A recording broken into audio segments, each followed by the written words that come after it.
হরে কৃষ্ণ। কৃষ্ণনগর ঘূর্ণি গাঙ্গুলিপাড়ায় অবস্থিত শ্রীগোপাল মন্দিরে আজ আমরা শ্রীমদ্ ভাগবত গীতা গ্রন্থ আস্বাদন করছি। আমরা আস্বাদন করছি শ্রীমদ্ ভাগবত গীতার তৃতীয় অধ্যায় কর্মযোগ, শ্লোক সংখ্যা ২৭। ওম অখণ্ডমণ্ডলাকারং ব্যাপ্তং যেন চরাচরং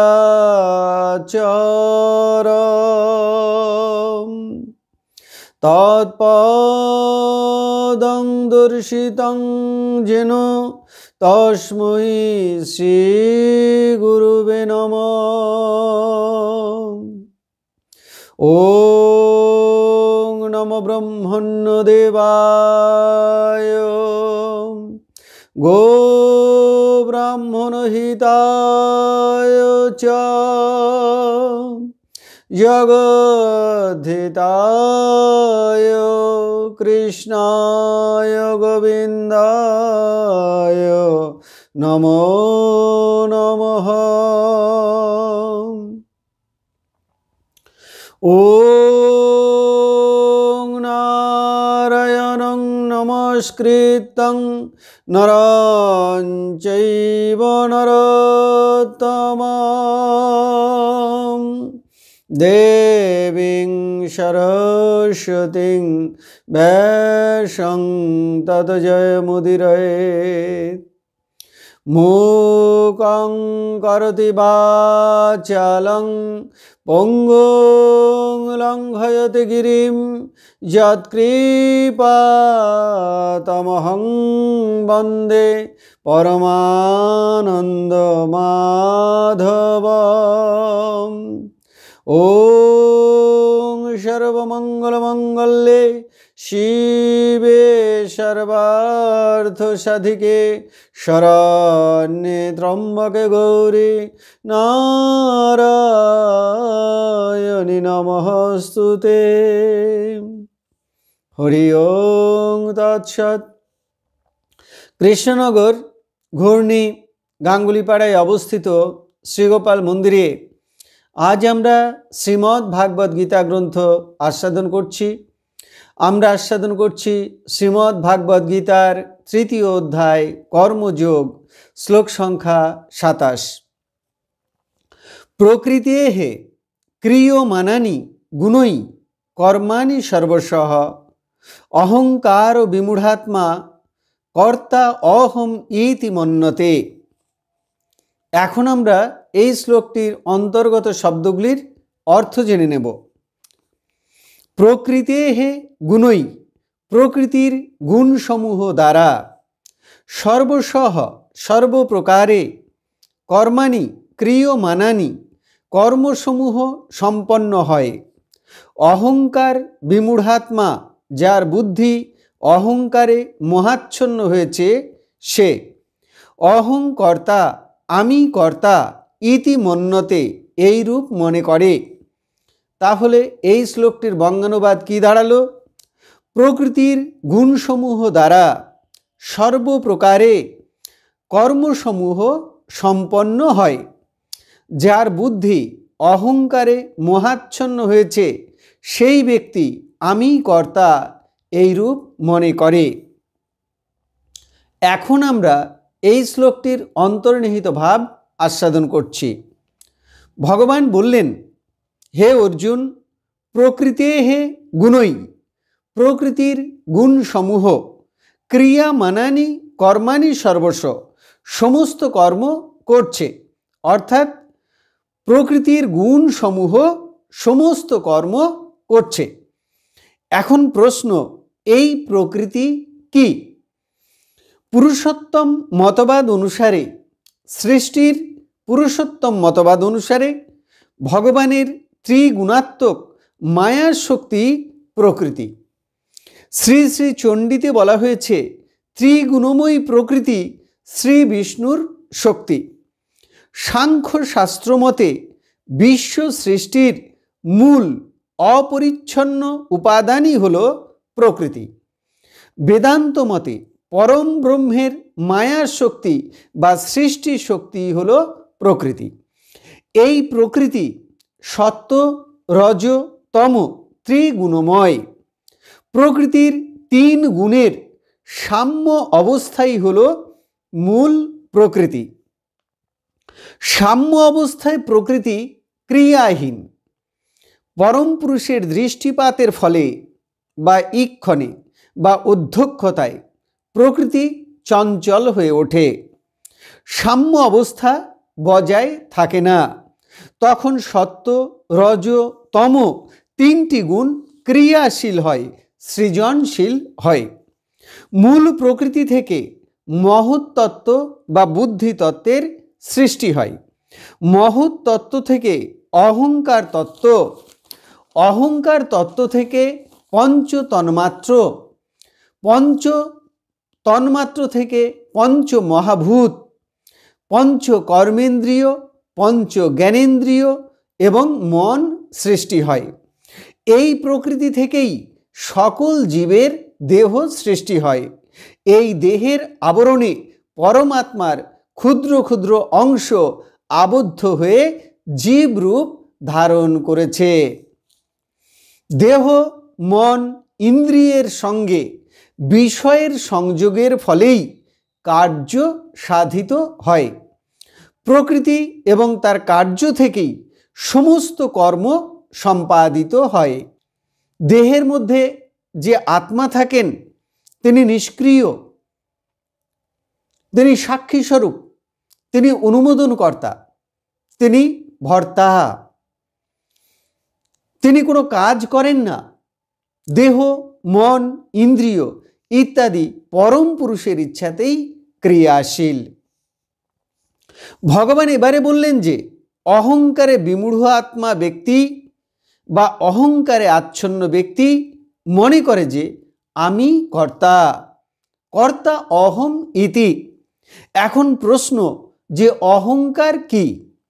প্রকৃতিকে অর্থাৎ দেহ, মন এবং ইন্দ্রিয়কে আত্মা বলে অভিমান করাকেই বলা হয় অহংকার। আমার অস্তিত্ব আছে, আমি দেহ, আমি খাই, আমি পড়ি, আমি কাজ করি, আমি কর্তা, এই যে বোধ তাই হলো অহংকার। কেউ যদি এতটুকু অসম্মান করে, অমর্যাদা করে, সঙ্গে সঙ্গে অহংকার ফোঁস করে ওঠে। আমি ধনী, আমি মানি, আমি বিদ্বান, আমাকে অসম্মান করা, দাঁড়াও মজা দেখাচ্ছি। বস্তুত পক্ষে আমরা তো দেহ নই, আমরা অবিনাশী আত্মা। আত্মা কাজ করে না, খায় না। আত্মার সুখ দুঃখ, জয় পরাজয়, ক্ষুধা তৃষ্ণা, মান অপমান কিছুই নেই। কাজ করে, খায়, পরে ত্রিগুণময় দেহ। এই দেহকে যারা আত্মা বলে মনে করে, আমি কাজ করি, আমি খাই, আমি পড়ি, এই রূপ বোধ যার আছে তাকেই মোহাচ্ছন্ন বা অহংকার দ্বারা মূঢ় ব্যক্তি বলা হয়েছে। ভগবান শ্রী শ্রী রামকৃষ্ণ পরমহংসদেব বলেছেন যে আমাদের মধ্যে দুটো আমি আছে, একটা কাঁচা আমি আর একটি পাকা আমি। যিনি মনে করেন যে আমি দেহ, আমি খাই, আমি পড়ি, তিনি কাঁচা আমি। আর যিনি মনে করেন যে আমি দেহ নই, আমি আত্মা, আমি কিছু করি না, সব কিছু করে তিনটি গুণ, তিনি হলেন পাকা আমি। পরমহংসদেব বললেন মুক্তি হবে কবে? অহংকার যাবে যবে। তিনি বললেন সমাধি লাভ করলে আর অহংকার থাকে না। জ্ঞান হবার পর যদি অহংকার থাকে তাহলে যেন সে বিদ্যার আমি, ভক্তির আমি, দাস আমি, সে অবিদ্যার আমি নয়, সে পাকা আমি। প্রহ্লাদ, নারদ, হনুমান এরা সমাধি লাভের পর ভক্তি রেখেছিলেন। শঙ্করাচার্য, রামানুজ এরা বিদ্যার আমি রেখেছিলেন। ভগবান শ্রীকৃষ্ণ এই শ্লোকে আসক্ত মানুষ বা মোহাচ্ছন্ন মূঢ় মানুষের কাজের সঙ্গে অনাসক্ত জ্ঞানী মানুষের কাজের পার্থক্য দেখিয়েছেন। যে ব্যক্তি মূঢ়, দেহাত্মবোধ সম্পন্ন, সে মনে করে আমি কর্তা, আমি খাই, আমি পড়ি। আর যিনি অনাসক্ত, তিনি মনে করেন আমি দেহ নই, আমি আত্মা, আমি সাক্ষী স্বরূপ, নিষ্ক্রিয়, নির্বিকার, আমি কোনো কাজ করি না, সব করে ত্রিগুণ। ভজন সাধন দ্বারা মানুষ যখন এই ত্রিগুণের বন্ধন মুক্ত হয়, তখনই মানুষ মুক্তি মোক্ষ লাভ করেন। তখন মানুষের মধ্যে কোনো কামনা বাসনা থাকে না। তখন আত্মা পরমাত্মার সঙ্গে মিলিত হয়ে পরম আনন্দ লাভ করেন। শ্রী শ্রী চৈতন্য চরিতামৃতে বলা হয়েছে, জীব নিত্য কৃষ্ণদাস, ইহা ভুলি গেল, অতএব মায়া পিশাচি গলায় বাঁধিল। মূঢ় আত্মা, যে মূঢ় ব্যক্তি, আত্মা যে পরমাত্মার অংশ, আত্মা যে সচ্চিত আনন্দময়, এটা ভুলে দেহটাকেই আত্মা বলে ভাবে, অহংকার প্রযুক্ত হয়, মায়ামুগ্ধ হয়ে নিজেকেই কর্তা বলে মনে করে। তাই মানুষের এত দুঃখ। যে মুহূর্তে মানুষ বুঝতে শেখে যে সে পরমাত্মার অংশ, সে ভগবানের নিত্যকালের সেবক, তখনই মায়া ছুটে পালায়। তখন সে চিন্ময় দেহ লাভ করে, ভগবানের সেবায় নিযুক্ত হয়, পরমানন্দ সাগরে ভাসতে থাকে। নিরন্তর ভগবানের নাম সংকীর্তন করলে, জপ ধ্যান তপস্যা করলে মানুষের অহংকার দূর হয়ে যায়, আত্মস্বরূপ জাগ্রত হয়, ত্রিগুণের বন্ধন মুক্ত হয়। শ্রী শ্রী চৈতন্য চরিতামৃতে তাই বলা হয়েছে, কৃষ্ণ সূর্য সম, মায়া হয় অন্ধকার, যথা কৃষ্ণ তথা নাই মায়ার অধিকার।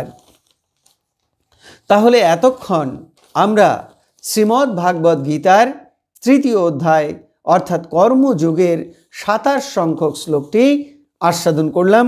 আমি শ্লোকটি আরও একবার পড়ছি, তাহলে শ্লোকের অর্থগুলো আমাদের কাছে আরও সুন্দরভাবে পরিস্ফুট হবে।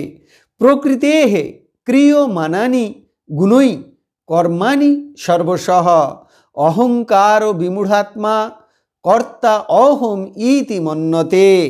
অর্থাৎ প্রকৃতির গুণসমূহ দ্বারা সর্বপ্রকারে কর্মসমূহ সম্পন্ন হয়।